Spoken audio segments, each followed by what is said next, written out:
Hello, my name is Jamie, and today I'm doing a book review on 3 by Ted Dekker. This is a thriller novel written by a proclaimed Christian author. Let me first tell you about how the story begins.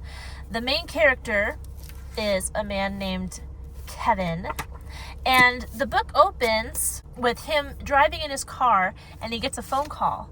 And the person on the other line tells him that he needs to confess something or he's going to blow up. Kevin can't, for the life of him, figure out what it is that he's supposed to be confessing. But he believes the phone call, so he ditches the car in an area where there's not any bystanders, and the car explodes. The book continues in this way, where this person keeps calling Kevin and saying, you need to confess, you're not as holy as you think you are, and if you don't, then these bad things happen, and bad things continue to happen. He keeps thinking that he's getting closer to finding him, and the book, I don't want to give too much away, but the book keeps going on like that, and he gets help from his childhood friend Samantha, and the detective who is overseeing the investigation, her name's Jennifer. So we got all these people, and of course the police force and everything. It kind of reminds me of, I don't know, those thriller movies that you watched. Remember the one in the phone booth? I think it's called Phone Booth, actually, where there's like a guy on the other line that's making demands. And now I'm going to start talking about the movie Phone Booth. But we're here to talk about the book 3. So it was fun. The villain's name is Slater, and he was just gross. I'll say that right at the beginning. Like, some of the stuff Slater said and did, and it would like tell you what he was thinking and stuff like that. It was just icky. It just made me feel like, I don't know. It wasn't, he was definitely a villainous character that I did not care for, and it wasn't throughout the whole book, but there were a couple chapters where, I don't know, I just didn't like it. I didn't like the character Slater, and I think Ted Dekker was trying to show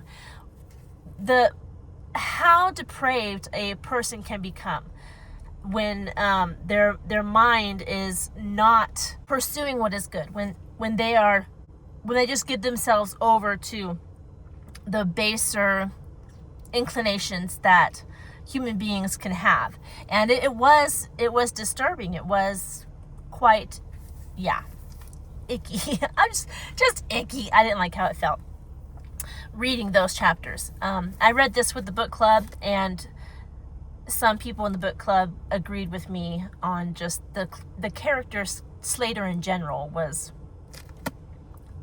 not fun, I suppose you would say. This book, let me real quick tell you, this book has 352 pages. It was written in 2003. Can you believe that's 23 years ago? My goodness. As you're watching this video, who knows what future generations will watch this video and be like. Anyway.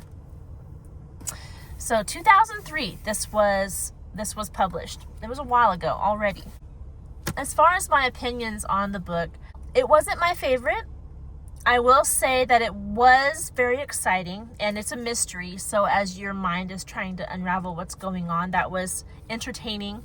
I appreciate that Ted Dekker wove discussion about God into the story, but I don't know. It was just a bit much for me.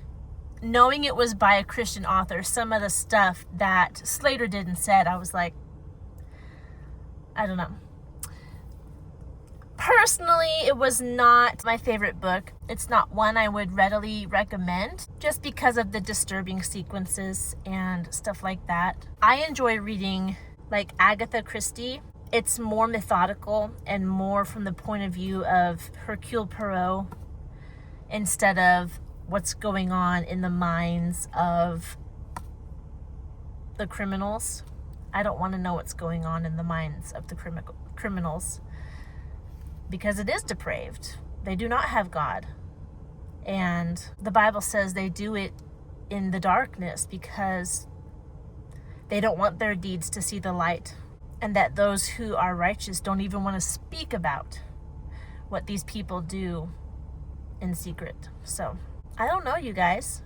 I don't know what moral lesson he was trying to teach, besides the fact that we all have a tendency towards good and evil, and we cannot choose the good completely without the help of Christ, without the help of God. So I honestly can't think of anything more to say about the book. That's just the general overview. It wasn't a favorite of mine, and that's all I have to say about it at this time. If you have any questions about this book, please leave them down in the comment section below.